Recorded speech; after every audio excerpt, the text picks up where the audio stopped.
thank you so much for joining us today to talk about the state of education in Arkansas. It is great to be at the Ronald Reagan Institute. I'm so thrilled for this being here and this being a public occasion that we talk about education. Great. Well, I want to start by asking you about an issue that I know you're very passionate about, and that is computer science education. In 2015, one of the first bills that you signed required computer science education classes in every public school in Arkansas. That's still a very forward-thinking idea, but at that time, it was especially so. Tell me a little bit about why this has been such a hallmark issue for you. Well, of course, it started, I think I'm the only candidate for governor that ever spent $1 million in advertising about elect me governor, and we're going to have coding in every high school.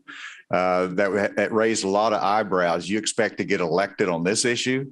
But it was really important to define it early as to the goal, as to why I got engaged in the issue. First of all, I was at Homeland Security during the George W. Bush administration, and I was responsible for security, to keeping America protected from a terrorist attack. And I quickly realized how important the data analytics, the information flow, the computer scientists were to keeping our country safe. And so I relied upon it, and I saw that. And then, more importantly, my granddaughter, Elabeth, who was a preteen at the time, made me a mobile campaign app that you could download on my campaign. And I said, my granddaughter's 11 years old. She did this as a summer project. This is something we need in every high school in Arkansas. So my granddaughter was an inspiration for that. And it's been very successful. We put a lot of energy into it, and excited that to be the my initiative through the National Governor Association this year. Will be promoting computer science education nationwide, and hoping that it can be scalable, some of the things that we did in Arkansas.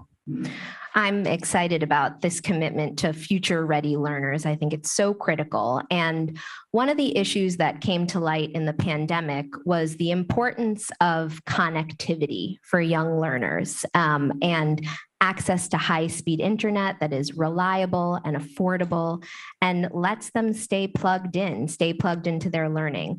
What work have you done in Arkansas to engage the business community and direct federal funds to be able to ensure that every student has access to high-speed internet?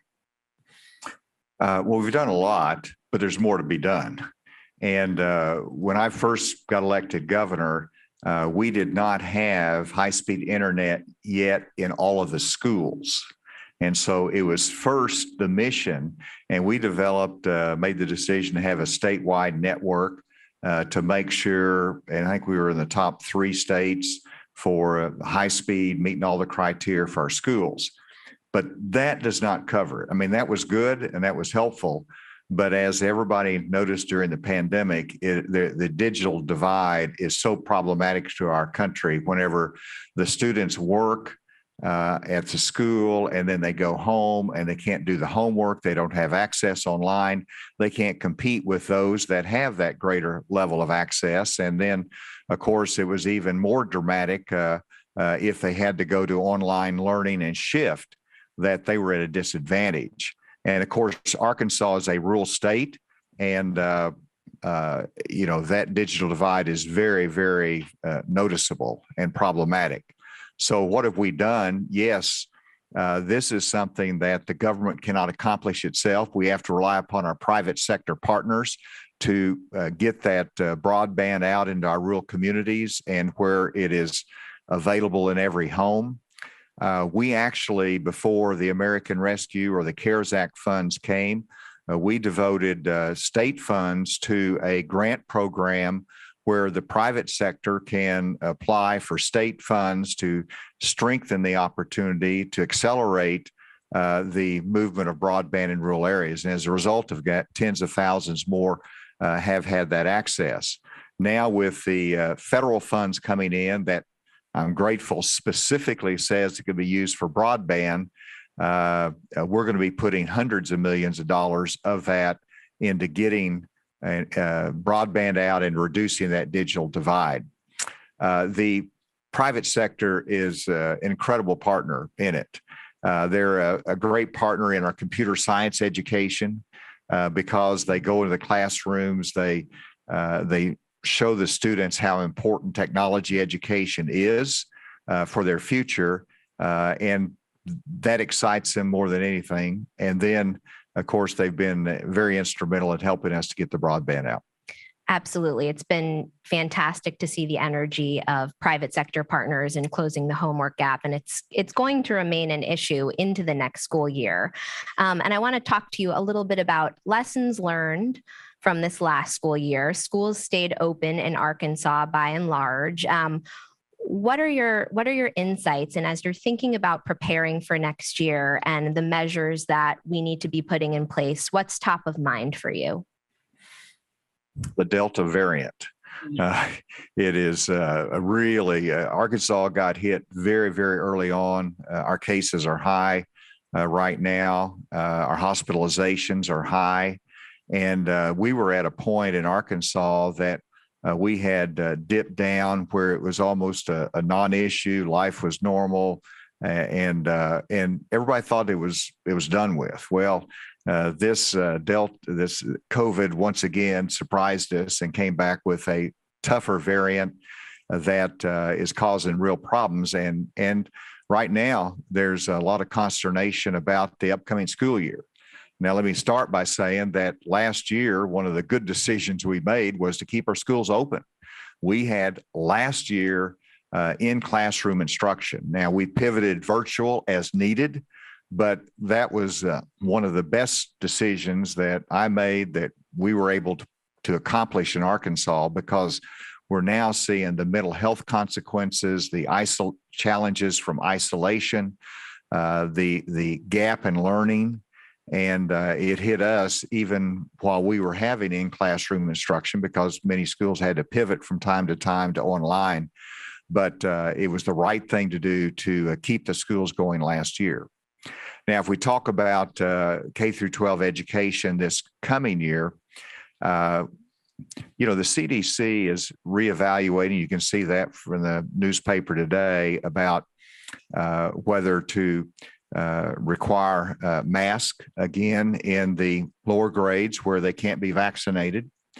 And, Arkansas is a state where we have a prohibition on a mask mandate.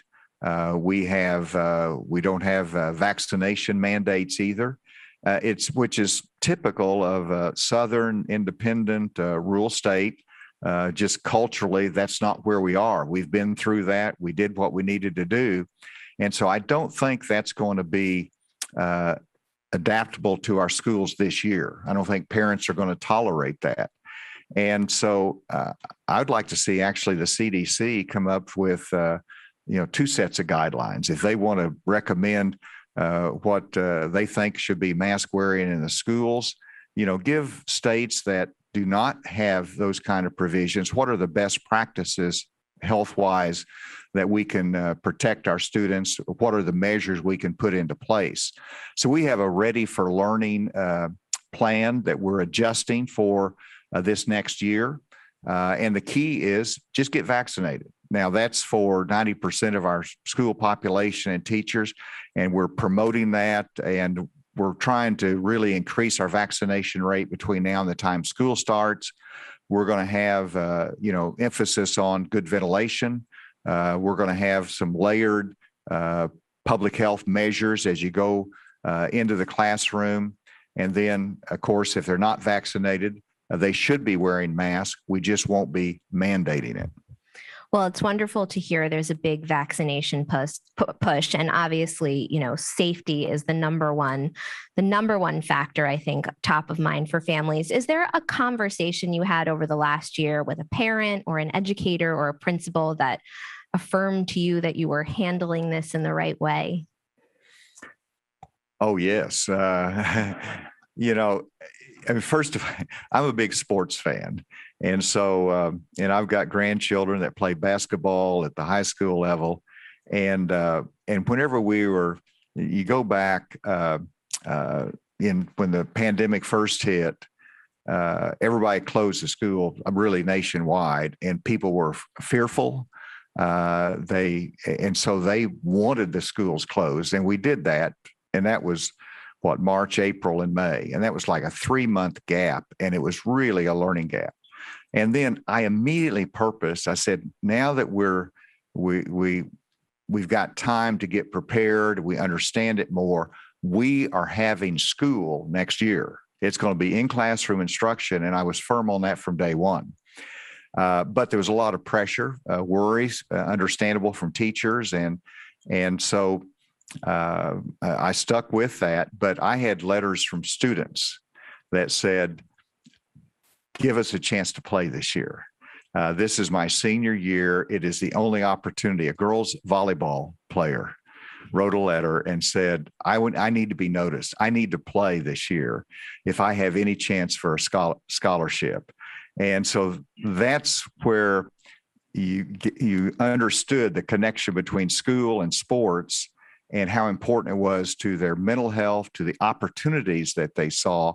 And so I knew we couldn't have sports if we didn't have school. So it was a motivating factor, and we had it. And so the letters that came in after the fact is, thank you very much, letting us have sports this year. Teachers who were worried about going to the classroom, they said, thank you for letting us have our kids back in the classroom where we can teach them one-on-one. And the teachers love that relationship, and you cannot have education without that relationship with a teacher. And that's what was missing. I want to pick up on this thread of young people rising. You recently convened your Economic Recovery Task Force to commission a report from Heartland Forward, which is an Arkansas-based think and do tank. And the recommendations in that report really centered on the importance of workforce development and the idea of career-connected learning for young people, that we need pathways from education to employment.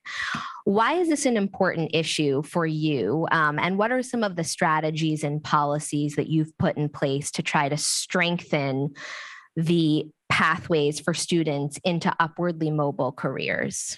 Well, thank you for the question. And this is one of the most challenging areas that governors have to lead on. And we've been working all through my tenure as governor on increasing workforce development, skills opportunity for our K through 12. And, we always want college to be an option. We want them to pursue that whenever that's their pathway. But we also want them to understand you can develop a skill, and that's an employable skill that you can have.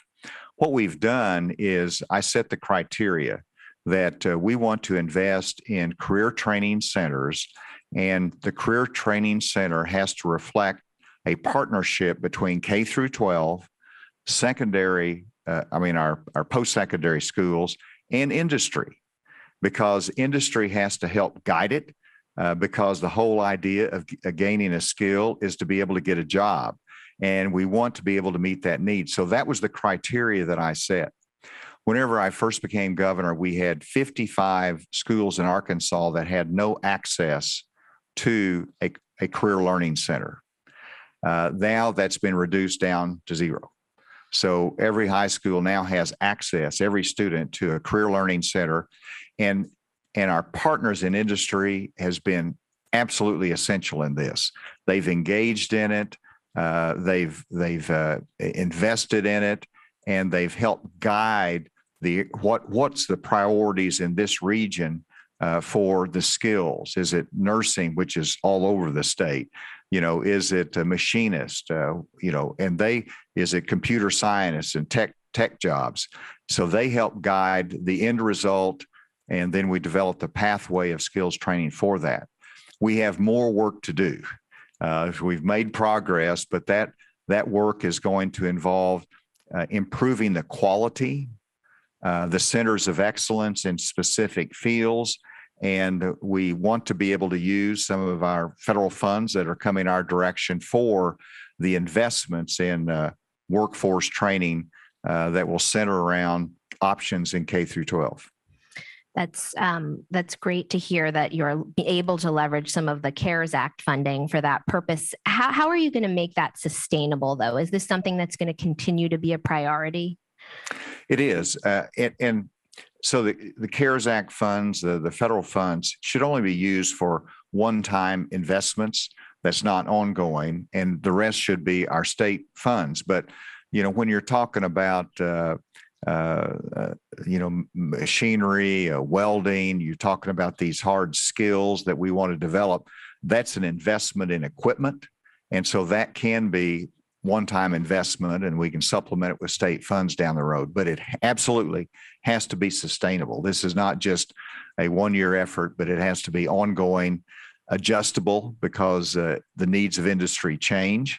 But there's nothing more heartwarming to go to a career learning center and see a student that struggled with education and all of a sudden found a niche of something they were really interested in. They applied themselves to that.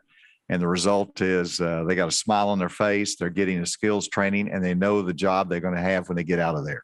That's an example of what we have to do and expand that. Governor, I want to celebrate your leadership of the National Governors Association and the work that you're doing to convene governors around the importance of K-12 education and innovation within the sector. I want to fast forward to the end of your term and ask you to reflect a little bit on what you want your legacy to be. What do you hope to be known for in terms of your accomplishments on K-12 education and helping to inspire young people? Well, first of all, I don't want my legacy to be that I led through a pandemic, but I'm afraid that that's going to be part of the legacy. But actually, in education, I do believe that will be one of the hallmarks of how we invested, worked, and improved the infrastructure of education and the quality of instruction. And it starts with teachers. And so we've raised the minimum teacher salaries in Arkansas. Every session that we've gone together, I've asked the legislature to raise teacher salaries. They've responded that way. And this last session, we not only we didn't ask them to raise the minimum this time, we asked them to raise the medium salary. Now, what that means is that the rural schools will have a hard time making that. Urban schools will make it. The rural schools have a challenge. And so for the first time in history, we set aside funds, separate funds that our rural schools can access so that they can meet and compete with the urban schools on teacher salaries. And so that's a unique approach. The first time we've done that in Arkansas. And so investing in teachers will pay dividends for lifetimes to come.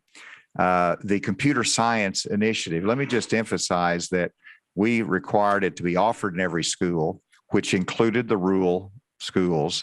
And then this last session, we mandated it to be a part of a graduation credit. To graduate from high school, you've got to have a computer science course.